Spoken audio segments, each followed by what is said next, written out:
ایران کی جانب سے اسرائیل پر حملوں کے بعد مشرق وسطی میں کشیدگی بڑھنے لگی ہے۔ اسرائیل اور ایران کے درمیان برسوں سے خونی دشمنی جاری ہے اور جغرافیائی سیاسی عوامل کے نتیجے میں ان کی شدت میں اتار چڑھاؤ آتا رہتا ہے۔ تہران اسرائیل کو امریکہ کا حلیف ہونے کی وجہ سے شیطان کوچک یعنی چھوٹا شیطان کہتا ہے، جبکہ اس کے لیے امریکہ شیطان بزرگ یعنی بڑا شیطان ہے۔ دوسری جانب اسرائیل کا الزام ہے کہ ایران دہشت گرد گروپوں کی مالی معاونت کرتا ہے اور اس کے مفادات کے خلاف حملے کرتا ہے۔ ان پرانے دشمنوں کے درمیان کی دشمنی کے نتیجے میں بہت ہلاکتیں ہوئی ہیں اور اکثر یہ سب پس پردہ کارروائیوں کے طور پر سامنے آیا اور کوئی بھی حکومت ان کی ذمہ داری قبول نہیں کرتی۔ تاہم غزہ کی جنگ نے حالات کو مزید خراب کیا۔ اسرائیل اور ایران کے درمیان تعلقات سن 1979 تک کافی خوشگوار ہوا کرتے تھے، لیکن پھر تہران کا اقتدار آیت اللہ خمینی نے سنبھال لیا۔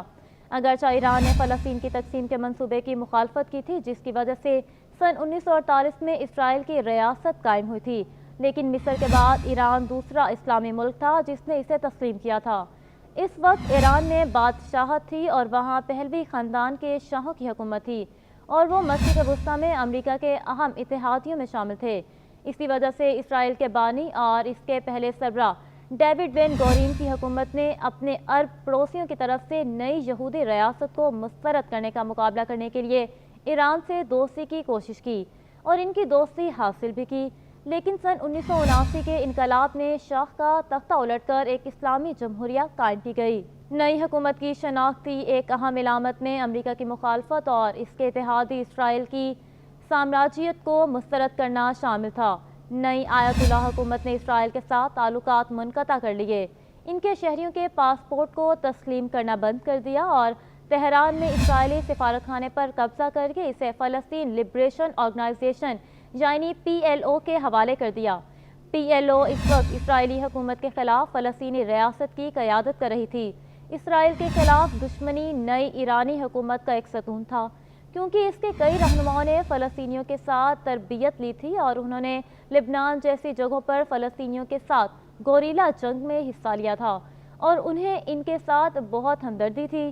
اس کے علاوہ نیا ایران خود کو ایک اسلامی طاقت کے طور پر پیش کرنا چاہتا تھا اور اسرائیل کے خلاف فلسطینی مسئلے کو اٹھانا چاہتا تھا، جسے عرب مسلم ممالک نے ترک کر دیا تھا۔ اس طرح تہران میں سرکاری حمایت کے ساتھ بڑے فلسطینی حامی مظاہرے عام ہو گئے۔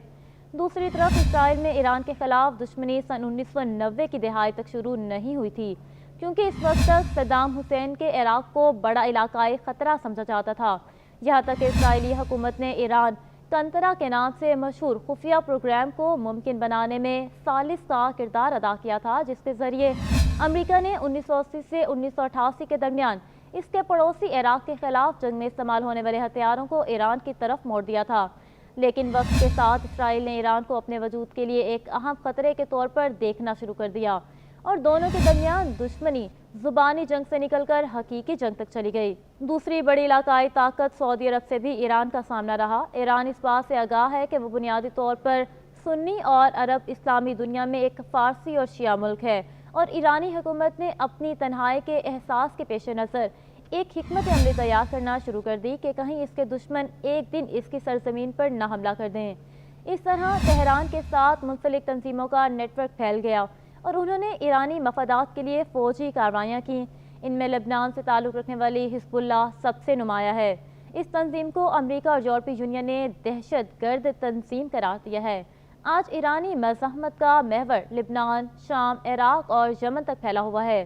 اسرائیل بھی خاموش نہیں بیٹھ رہا اور اس نے ایران اور اس کے اتحادیوں پر حملے کیا اور دیگر کارروائیوں کو انجام دیا، لیکن انہوں نے ایسا اکثر تیسرے ممالک میں کیا جہاں وہ ایران نواز افواج سے لڑنے والے مسلح گروہوں کی مالی معاونت اور حمایت کرتا ہے۔